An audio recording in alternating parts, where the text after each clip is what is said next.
Good day and welcome back to Dave's Cave and our study through the book of Numbers as we go through the Bible this year together. I almost need to get a theme song or an intro or some kind of jingle going. If I could sing, that would be great. My daughter wants to do some kind of like little musical thing, another time. Anyway, so late right now. I am enjoying getting into the Word every day and sharing with you what we're finding as we read. I think tonight we're going to just go over the first two chapters of the book of Numbers. Now, Numbers is an interesting book because it kind of, at first when you look at it, just seems like a bunch of numbers, information. It's really about the wilderness wandering. It's about the people of Israel wandering around in the desert. Remember Moses, when he fled Egypt, he went to live in Midian. And that's the same desert area where the people are going to wander.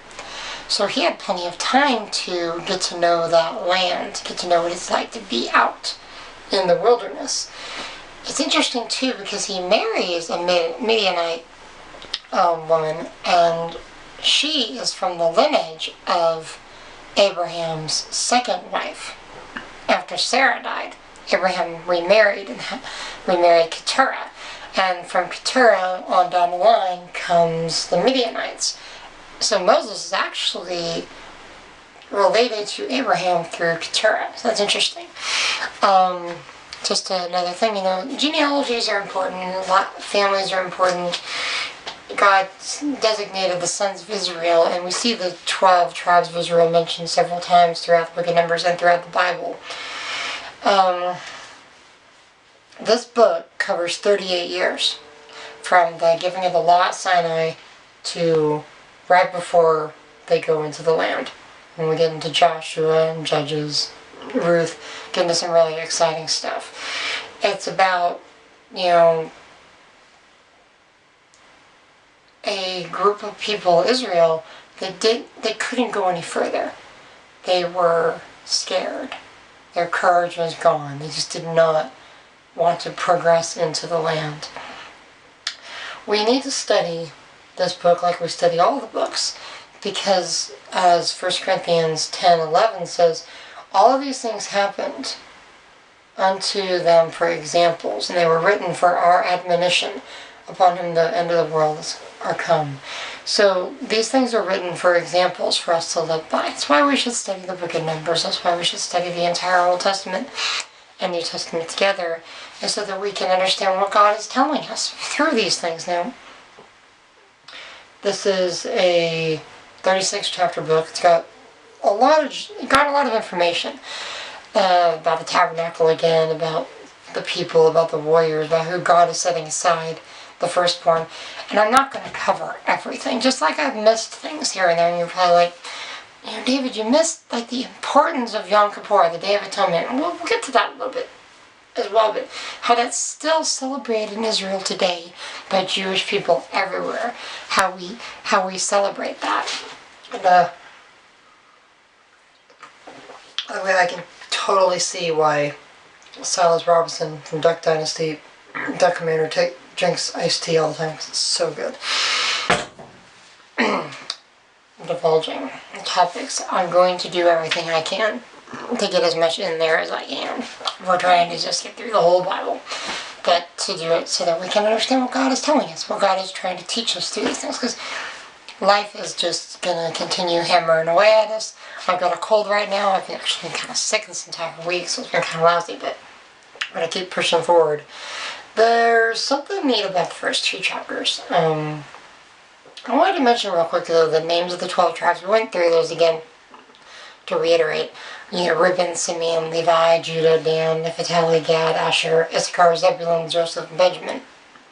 Their names, if you just say their name meanings, it's behold a son, heard, joined to, and Judah is praise.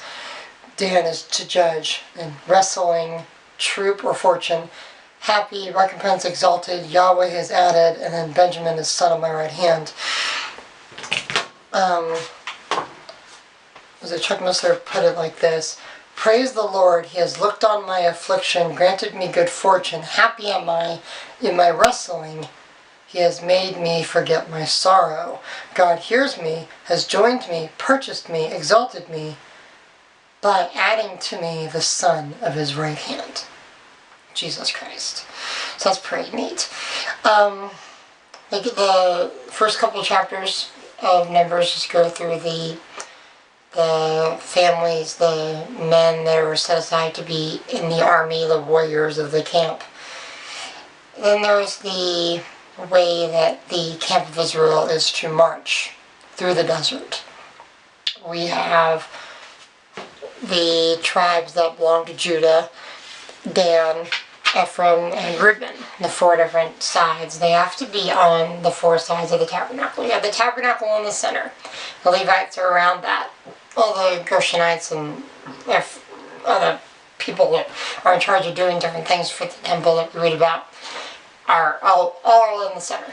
And then you have all on four sides, four arms, across. This basically shows rendering.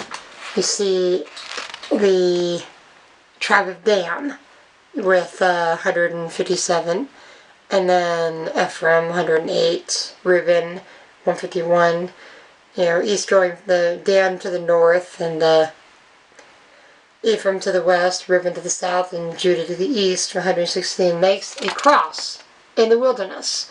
So there in the wilderness is the people of Israel and their nation.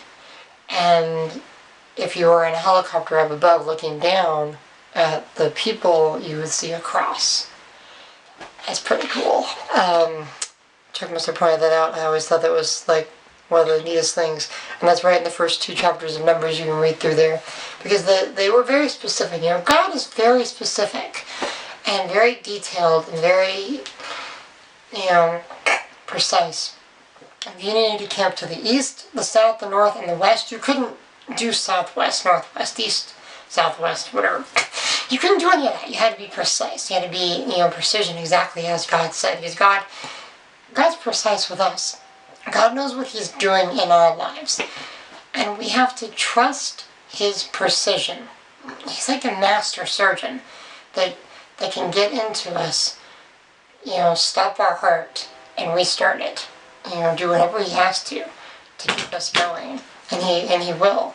That's where we're at with the first two chapters of Numbers. We'll get into a lot more as we go, including some cool stuff about a brazen serpent on a pole and water from a rock. It's a pretty cool book.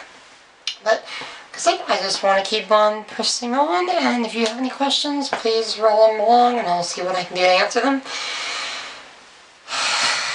To then.